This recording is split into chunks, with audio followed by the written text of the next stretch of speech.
cantikkan aliran suara pada huruf ya dan huruf ra nipis. Okey.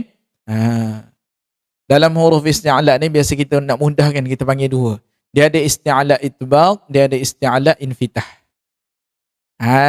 Okey. Gitu, mudah. Okey. Okey, jadi alirkan suara pada huruf ya. Sebab dia bertemu dengan huruf lin ke? Tak. Dia kalau bertemu dengan huruf lain pun samalah. Maknanya sifat asal, sifat asas bagi huruf ni. Ni kan setiap huruf ni dia mesti ada sifat teras dia. Sifat yang berlawan tu. Okey? Dia bertemu dengan huruf apa pun dia tak berubah dah. Dia isti'la infitah. Okey? Dia isti'la infitah. Kerana sifat isti'la ni sifat yang dipanggil sifat lazimah. Sifat yang sentiasa ada. Cuma tahap-tahap ketebalan apa semua tu, yang tu dia panjang sikit lah. Perbahasan huruf gini apa selepas dia ni ada huruf apa, jadi keadaan dia lebih kurang.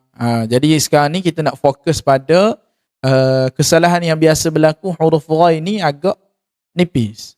Agak jadi ghairi disebabkan datang huruf ya, jadi terpengaruh huruf ra ini sehingga sifat isti'la tidak dapat diraikan dengan baik.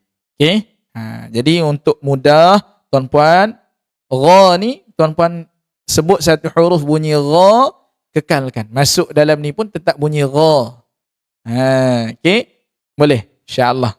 Secara asasnya begitu.